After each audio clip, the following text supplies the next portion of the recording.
This is Deepa Yadav. Welcome back to my YouTube channel.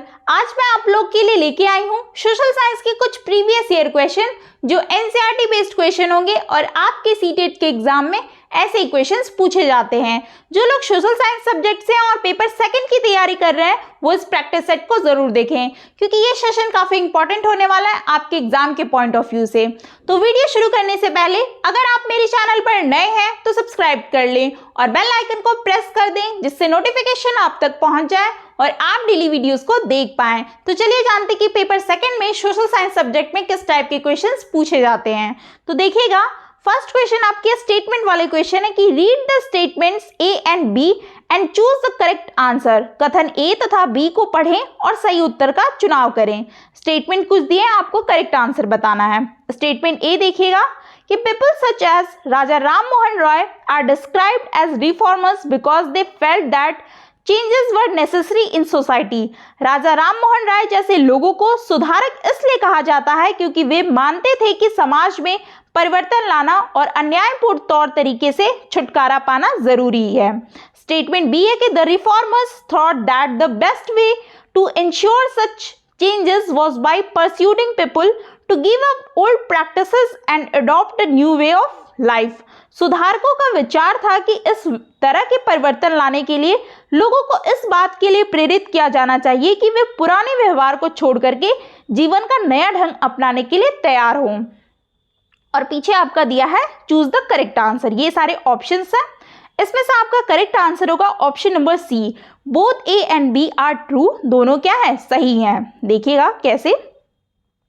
ये जो राजा राम मोहन राय हैं वो एक क्या है, समाज सुधारक के रूप में ये जाने जाते हैं। उन्होंने ब्रह्म समाज की स्थापना 1828 ईस्वी में समाज में व्याप्त कुरीतियों को क्या है, दूर करने के लिए की थी, क्योंकि वे मानते थे कि समाज में परिवर्तन लाना अन्यायपूर्ण तौर तरीके से छुटकारा पाना जरूरी है।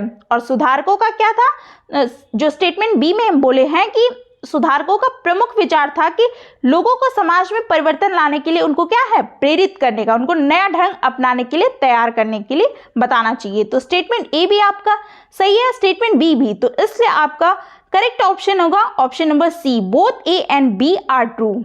ठीक है, नेक्स्ट क्वेश्चन देखिएगा कि Veda Samaj established in the erstwhile Madras Chennai was inspired by पूर्व मद्रास चेन्नई में स्थापित वेद समाज प्रेरित था।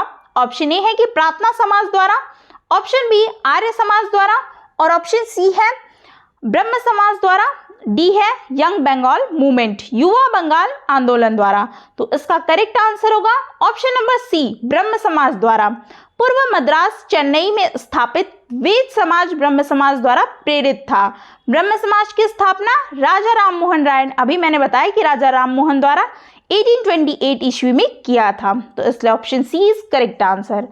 नेक्स्ट क्वेश्चन देखिएगा, read the following statement A and R, choose the appropriate option. निम्नलिखित कथनों ए तथा आर को पढ़िए और उपयुक्त विकल्प का चयन कीजिए। एसोसिएशन ए, ईवी जो रामास्वामी नायकर और Periyar was critical of Hindu scripture such as code of Manu, Bhagavad Gita and the Ramayana. कथन ए में है कि ईवी रामास्वामी नायकर और पेरियार मनु संहिता, भगवत गीता और रामायण जैसे ग्रंथों के आलोचक थे। रीजन में आपका दिया है कि Periyar viewed that these text were used to establish authority of upper caste over lower caste and domination of man over women. तो कारण में दिया है कि पेरियार ने देखा कि ये ग्रंथ निम्न जातियों के ऊपर उच्च जातियों और महिलाओं के ऊपर पुरुषों का वर्चस्व स्थापित करने के लिए उपयोग में लाए जाते हैं। तो इसका करेक्ट आंसर होगा, यहाँ पे दिया होगा कि चूज द करेक्ट ऑप्शन, सही विकल्प का चयन करें। तो इसका जो आंसर होगा option number A is correct answer. Both A and R are true and R is the correct explanation of A. A और आर दोनों सही है और एक की जो है आर सही व्याख्या करता है। तो देखिएगा कैसे। इसमें बताया गया है ना कि ईवी रामास्वामी नायकर और पेरियार मनु संहिता, भगवत गीता और रामायण जैसे ग्रंथों के आलोचक थे। तो ये क्या है आपका स्टेटमेंट, जो ए है एसोसिएशन वाले कथन, वो सही है।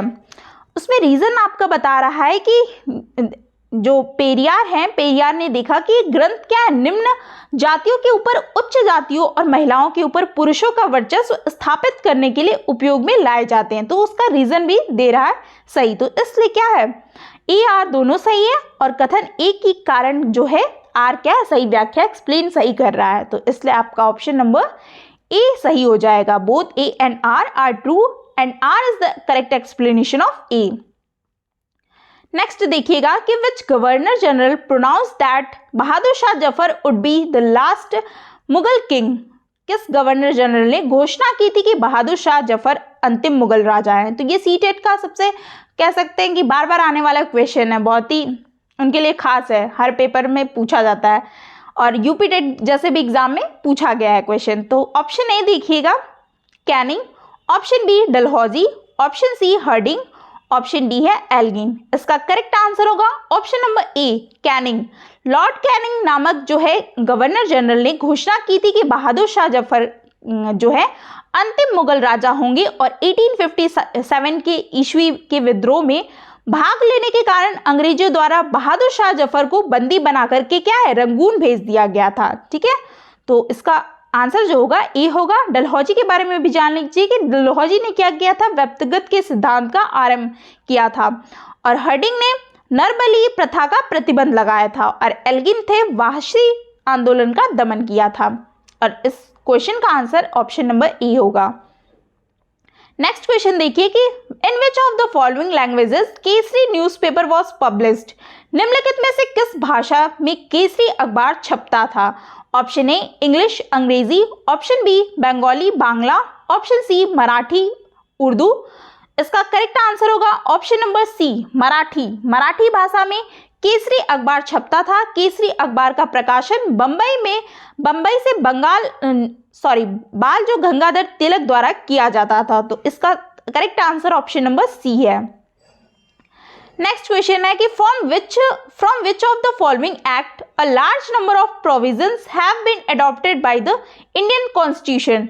निम्नलिखित में से किस एक्ट से भारतीय संविधान द्वारा काफी संख्या में प्रावधान लिए गए हैं। तो ऑप्शन ए है कि 1909 एक्ट, बी है 1991 एक्ट, सी 1935 एक्ट, डी है इंडिया इंडिपेंडेंस एक्ट 1947, भारत स्वाधीनता अधिनियम 1947। तो इसका करेक्ट आंसर होगा ऑप्शन नंबर सी 1935 एक्ट से भारतीय संविधान द्वारा काफी संख्या में प्रावधान लिए गए हैं और यह एक विस्तृत क्या है, दस्तावेज था जिसमें 321 अनुच्छेद और 10 अनुसूचियां थीं। इसमें प्रस्तावना कर अभाव था और इस अधिनियम द्वारा अखिल भारतीय संघ की स्थापना का प्रावधान किया गया था। तो इसमें भी बहुत कुछ है, चेंजेस आए हैं, लेकिन इसका जो आंसर होगा option number C is correct answer. 1935 act में इसका भारतीय संविधान का प्रावधान लिया गया है।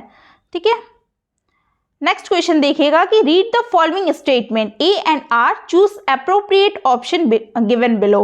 निम्नलिखित कथनों ए तथा आर को पढ़िए तथा उपयुक्त विकल्प का चयन कीजिए। एसोसिएशन ए में दिया है कि the areas link between the Arctic circle and the north pole was are very cold. कथन ए में है कि उत्तरी ध्रुव वृत्त और उत्तरी ध्रुव के बीच के क्षेत्र में बहुत ठंड होती है। रीजन आर में है कि the sun rays are always slanting and provide less heat. कारण दिया है कि सूर्य की किरणें जो है हमेशा तिरछी होती है और कम उष्मा देती हैं। इसमें देखिएगा आप, इसका जो दिया है आपको कि चूज द करेक्ट ऑप्शन, सही विकल्प का चयन करें। तो इसका correct answer option number B होगा। Both A and R true but R is not correct explanation of ए।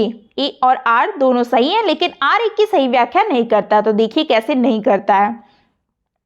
ये जो कथन ए जो दिया है कि उत्तरी ध्रुव वृत्त और उत्तरी ध्रुव के बीच के जो क्षेत्र में बहुत ठंड होती है, ये भी कथन सही है। कारण आपका जो दिया है कि सूर्य की किरणें हमेशा तिरछी होती हैं और कम उष्मा देती हैं, ये भी आपका सही है। लेकिन क्या है कि विषुवत जो रेखा है के उत्तरी भाग में, ये जो आपकी पृथ्वी की एक काल्पनिक रेखा खींची गई है ना, जो 0 डिग्री है, विषुवत वृत्त या भूमध्य रेखा इसे कहते हैं ना, तो वहां पे क्या है, तो उत्तरी भाग में जो इसके विषुवत वृत्त के ऊपर वाला जो भाग क्या कहते हैं, उत्तरी गोलार्ध, और नीचे वाले भाग को क्या कहते हैं? दक्षिणी भाग वाले को दक्षिणी गोलार्ध के मध्य भाग में शीत कटिबंधी या ध्रुवीय कटिबंध कहा जाता है। शीत कटिबंध में तापमान क्या होता है? बहुत कम होता है, जिसके परिणाम स्वरूप यहाँ हमेशा क्या होती है? बर्फ जमी होती है, जिससे ऊपरी वाला जो ध्रुव वृत्त है वहां पर क्या होती है? बहुत अधिक ठंडी होती है। तो इसलिए एक एक कारण को आर दोनों सही है, बट आर जो है एक ही सही व्याख्या नहीं कर रहा है। ठीक है, इसलिए option number A is correct answer. Next sorry option number B is correct answer. Next देखिएगा कि sunrises in the east because सूर्य पूर्व से उदय होता है, क्योंकि ये आपको बताना है। ऑप्शन ए कि earth rotates from east to west, पृथ्वी पूर्व से पश्चिम की ओर चक्कर लगाती है। बी है कि earth rotates from west to east, पृथ्वी पश्चिम से पूर्व की ओर चक्कर लगाती है। C earth is tilted on its axis, पृथ्वी अपने अक्ष पर झुकी हुई है। D earth rotation takes 24 hour, पृथ्वी का चक्कर 24 घंटे लेता है। तो इसका जो करेक्ट आंसर होगा ऑप्शन नंबर बी होगा। ठीक है, सूर्य जो है पूर्व में उदय होता है क्योंकि पृथ्वी पश्चिम से पूर्व की ओर चक्कर लगाती है। पृथ्वी द्वारा सूर्य की एक क्या परिक्रमा करने में लगने वाला जो समय को क्या है? सौर वर्ष कहते हैं। पृथ्वी सूर्य के चारों ओर 29.7 किलोमीटर पर सेकंड के वेग से क्या है? चक्कर लगाती है। ठीक, तो इसका जो करेक्ट आंसर होगा ऑप्शन नंबर बी होगा कि सूर्य पूर्व में उदय होता है क्योंकि जो पृथ्वी है पश्चिम से पूर्व की ओर चक्कर लगाती है। नेक्स्ट क्वेश्चन देखिएगा कि जो डेक्कन प्लेटू है is bordered by which physical feature in its western side, Deccan का पठार जो है अपने पश्चिमी भाग पर कौन सी भौतिक विशेषता से जुड़ा हुआ है? ऑप्शन ए सतपुड़ा रेंजेस, सतपुड़ा श्रेणी, बी विंध्य रेंजेस, विंध्य श्रेणी, सी है सह्याद्री और डी है नीलगिरी। इसका करेक्ट आंसर होगा option number C Sahyadri. Deccan पठार अपने पश्चिमी भाग पर सह्याद्री भौतिक विशेषता से जुड़ा हुआ है, तो इसलिए option C is correct answer. Next question match वाले क्वेश्चन है। Match the following columns and choose the correct option. ये कॉलम फर्स्ट दिया, कॉलम सेकंड में आपको कुछ नाम दिए गए हैं। रॉक्स वगैरह जो है ये मार्बल है, सैंडस्टोन है, कोयला है, ग्रेनाइट है, और यहाँ पे आपको मिलान करना है कि वो किस रॉक से मिलते हैं। ठीक है, तो मार्बल जो है संगमरमर, ये आपको कायांतरित शैल से मिलता है जो कि मेटामॉर्फिक जिसको बोलते हैं मेटामॉर्फिक रॉक, तो ये फोर्थ वाले से मैच हो जाएगा। बी है सैंडस्टोन, जो बलुआ पत्थर होता है वो अवसादी सेल, अवसादी सेल मतलब सेडिमेंट्री रॉक्स में ये पाया जाता है। सी ये कोयला क्या होता है? ये जीवाश्म फॉसिल फ्यूल्स, ये फॉसिल फ्यूल्स होते हैं। और ग्रेनाइट जो है आपका वो होता है इग्नियस रॉक्स, अग्नेय शैल जिसे कहते हैं। ये सारे विकल्प आपके दिए ऑप्शंस, आपको करेक्ट ऑप्शन चूज करना है। तो इसका आपका बनेगा जो मिलान करने वाला है, ए का फर्स्ट हो जाएगा, उसके बाद बी का फोर्थ, सी का थर्ड और डी का सेकंड। तो ये ऑप्शन आपका कहाँ मिल रहा है? ऑप्शन नंबर सी क्या है? करेक्ट आंसर हो जाएगा। तो इस रॉक से काफ़ी सारे क्वेश्चंस आपके बनते हैं, चाहे वो स्टेटमेंट वाले हों, चाहे आपके इस तरीके से मैच द फॉलोइंग वाले क्वेश्चंस हों। तो इसलिए आप रॉक्स को जरूर पढ़ के जाइए। नेक्स्ट क्वेश्चन देखिएगा कि the climate of Ladakh is extremely cold and dry, which of the following factor is responsible for it. Ladakh की जलवायु जो है अत्यधिक शीतल और शुष्क है, और निम्न में से कौन सा कारक जो है कारक इसके लिए उत्तरदायी है? Option A latitude, option B altitude जो ऊंचाई है, बी है प्रेशर एंड विंड्स, वायुदाब एवं पवने, ऑप्शन डी है डिस्टेंस फ्रॉम द सी समुद्र से दूरी। तो इसका करेक्ट आंसर होगा ऑप्शन नंबर बी एल्टीट्यूड मतलब कि ऊंचाई। लद्दाख की जो जलवायु है अपनी ऊंचाई के कारण क्या है? अत्यधिक शीतल और शुष्क है। लद्दाख जो उत्तर पश्चिम हिमालय की क्या है पर्वतीय क्रम में आता है, जहां का अधिकांश धरातल कृषि योग्य नहीं है, और यहाँ की जलवायु अत्यंत शुष्क एवं कठोर है। ठीक है, तो option B is correct answer है। जो लद्दाख की जलवायु अत्यधिक शीतल और शुष्क है, और इसका जो कारक है कि इसके लिए क्या उत्तरदायी है, तो वो है ऊंचाई, ये काफी ऊंचाई पर है। नेक्स्ट क्वेश्चन है कि read the statement A and R and choose the correct option. तो ऐसे क्वेश्चंस काफी आ रहे हैं ना स्टेटमेंट वाले, तो जब तक आप एनसीईआरटी नहीं पढ़ोगे तब तक आप किसी भी क्वेश्चंस का आंसर ऐसे क्वेश्चंस का बिल्कुल नहीं दे पाओगे जिसमें एसोसिएशन और रीजनिंग वाले क्वेश्चन आते हैं। तो आप एक एक वर्ड आप एनसीईआरटी का पढ़ जाइए। जो एसएसटी की तीनों बुक है आपकी 6, 7, 8 की, उसमें ज्योग्राफी, हिस्ट्री और पॉलिटी आता है, ये तीनों ही पढ़ जाइए आप बुक को। तो देखिएगा कि निम्नलिखित कथन बोला है कि ए और आर को पढ़ें और सही विकल्प का चयन कीजिए। एसोसिएशन ए में है कि the air is cold in areas having lower temperature. कथन ए है कि कम तापमान वाले क्षेत्रों में वायु क्या होती है, ठंडी होती है। रीजन आर में दिया है कि air is heavy in cold areas. कारण में दिया है कि ठंडे क्षेत्रों में वायु भारी होती है। इधर आपका दिया है कि विकल्प ना, ये सारे ऑप्शंस दिए हुए हैं, आपको बताना है करेक्ट ऑप्शन क्या है। तो option A is correct option A क्या है, करेक्ट ऑप्शन है आपका इस क्वेश्चन का कि both these statement A and R true and R is the correct explanation of A. A और आर दोनों सही है और आर ए की सही व्याख्या है। तो देखिएगा जो कथन है एसोसिएशन ए में कि कम तापमान वाले क्षेत्रों में वायु क्या होती है, ठंडी होती है। ठीक है, क्षेत्रों में क्या, उस क्षेत्र में वायु क्या होती है, भारी होती है। तो जो कथन ए है और कारण आर दोनों क्या है, सही है। ये दो दिया है ना कि ठंडे क्षेत्रों में वायु क्या होती है, भारी होती है, तो इसलिए दोनों स्टेटमेंट आपका सही है। तो इसीलिए आपके option number A is correct answer. Next question देखिएगा कि विच of the following is not an example of mass media. ठीक है, निम्नलिखित में से कौन सा जनसंपर्क माध्यम का उदाहरण नहीं है। नहीं वाले क्वेश्चन पे थोड़ा सा आप ध्यान दिया कीजिए क्योंकि ऐसे क्वेश्चंस हमेशा गलत होने के चांसेस ज़्यादा रहते हैं। तो ऑप्शन नंबर ए है न्यूज़पेपर, समाचार पत्र, B radio, C cellular phones, जो सेलुलर फोन होते हैं, डी टेलीविज़न। इसका करेक्ट आंसर होगा option number C, cellular phones होते हैं। सेलुलर फोन जनसंपर्क माध्यम का एक उदाहरण नहीं है। समाचार पत्र है, रेडियो है और टेलीविज़न है, ये तीनों क्या है, जनसंपर्क के माध्यम है। सेलुलर फोन एक तार रहित जो कॉर्डलेस होता है, जल संचार का एक उपकरण है। ठीक है, तो ऑप्शन सी क्या था, करेक्ट था। नेक्स्ट क्वेश्चन देखिएगा कि where we do not find Mediterranean mean type of vegetation. ठीक है, वेजिटेशन से है कि जो भूमध्य सागरीय प्रकार की वनस्पति कहाँ पाई जाती है। तो ऑप्शन ए है कि around the Mediterranean type of vegetation Europe, Africa एवं एशिया के भूमध्य सागर के समीप वाले प्रदेशों में। बी है California in the United state of America, संयुक्त राज्य अमेरिका के कैलिफोर्निया। सी है साउथ वेस्ट अफ्रीका, दक्षिण पश्चिमी अफ्रीका में। डी है कि साउथ ईस्ट अफ्रीका, दक्षिण पूर्वी अफ्रीका में। तो इसका करेक्ट आंसर होगा option number D, south east Africa, दक्षिण पूर्वी अफ्रीका में।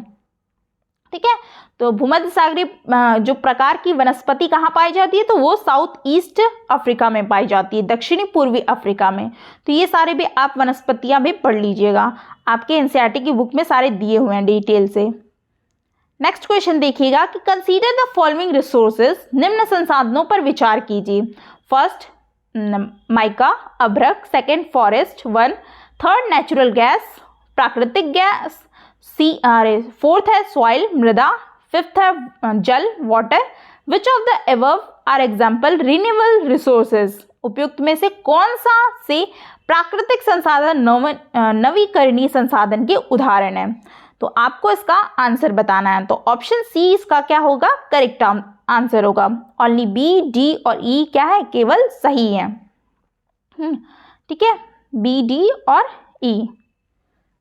बी, डी में आपका क्या होगा, 1 जो है बी, डी और ई, आपका 1 हो गया। मृदा और जल प्राकृतिक संसाधन नवीकरण के संसाधन के उदाहरण है। प्राकृतिक संसाधन वे संसाधन होते हैं ना जो प्राकृतिक से प्राप्त होते हैं। ठीक है, और कुछ संसाधनों के साथ क्या उपयोग किए जाते हैं। और वन मनुष्यों के लिए इमारती लकड़ी, जनजातियों और जानवरों के लिए क्या है, भोजन, पानी और आश्रय प्रदान करते हैं, और जीवों के बीच क्या है, पोषक चक्र, खाद्य श्रृंखला बनाते हैं और प्रजातियों की जैव विविधता को बढ़ावा देते हैं। ठीक है, तो महासागरीय जो जल प्राकृतिक संसाधन का क्या है, एक उदाहरण है। तो इसलिए ऑप्शन आपका जो है क्या होगा, ऑप्शन सी करेक्ट है। ओनली बी, डी, ई करेक्ट है, जिसमें 1 आपका होगा सॉइल होगी, मृदा, और वाटर, पानी का भी काफी ज्यादा महत्व है। ये संसाधन रिसोर्सेज, जिसमें नवीकरण संसाधन के ये सारे उदाहरण हैं। नेक्स्ट क्वेश्चन देखिएगा कि which factor play a major role in the formation of soil. मृदा के विरचन जो है गठन में कौन से कारक जो है मुख्य भूमिका निभाते हैं। तो ऑप्शन ए है कि पेरेंट रॉक, मूल चट्टान, बी है टोपोग्राफी, स्थलाकृति, सी क्लाइमेट फैक्टर, जलवायु संबंधी कारक, डी टाइम। ऑप्शन दिए हैं ये सारे, तो ऑप्शन ए है कि only A, option B only B and C है कि ओनली डी, और डी है ओनली ए एंड सी। तो इसका करेक्ट ऑप्शन क्या होगा, ऑप्शन नंबर डी होगा, only A and C, A और सी, मूल चट्टान और आपका क्लाइमेट फैक्टर, जलवायु संबंधी कारक। ठीक है, मृदा के विचरण और गठन में मूल चट्टान और जलवायु संबंधी कारक क्या है, मुख्य भूमिका निभाते हैं। जलवायु मृदा निर्माण का सबसे महत्वपूर्ण और सक्रिय कारक है। ठीक है, तो मृदा के विकास में संलग्न जो है विभिन्न जलवायु तत्व हैं, जिसमें वर्षा, वाष्पीकरण की बारंबारता व अवधि तथा आर्द्रता, तापक्रम जो है मृदा निर्माण में शैल एवं निष्क्रिय नियंत्रण कारक हैं।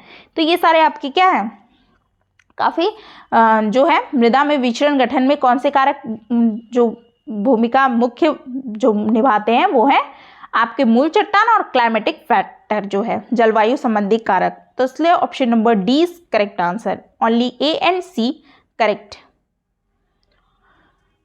इन India the government work at, भारत में सरकार जो है काम करती है डैश पर, क्या काम करती है, किस लेवल पे काम करती है, वो आपको बताना है। वार्ड लेवल पे, वार्ड स्तर पे, बी है स्टेट लेवल पे, राज्य स्तर पे, सी है नेशनल लेवल राष्ट्रीय स्तर पे, डी है रीजनल लेवल पे क्षेत्रीय स्तर पे, और विच of the following option is correct, निम्नलिखित में से कौन सा विकल्प सही है। ये सारे ऑप्शंस है, ए है A and B, B B and C, C and D, और डी है ए एंड सी। इसका करेक्ट आंसर होगा ऑप्शन नंबर डी। इसका करेक्ट आंसर क्या होगा,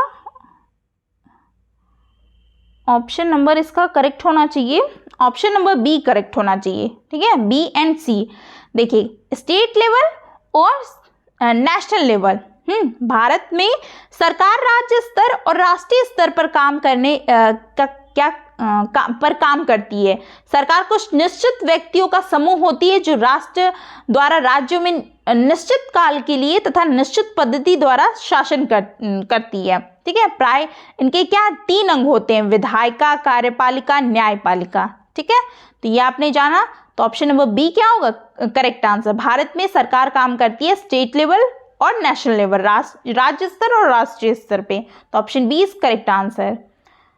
नेक्स्ट क्वेश्चन देखिएगा, what is a labour chowk, labour chowk किसे कहते हैं। ऑप्शन ए है कि a place where bonded labour system in practice, ऐसी जगह जहां बेगारी की प्रथा प्रचलित हो, और ऑप्शन बी है कि a place where labourers are sold, ऐसी जगह जहां मजदूरों की बिक्री होती है। सी है ऑप्शन सी की अ place where daily wage labourers assemble in search of work, ऐसी जगह जहां दिहाड़ी मजदूर काम की तलाश में इकट्ठा होते हैं। ऑप्शन डी है कि a place where labourers are given night shelter, ऐसी जगह जहां मजदूरों को रेन बसेरा दिया जाता है। इसका करेक्ट आंसर होगा ऑप्शन नंबर सी।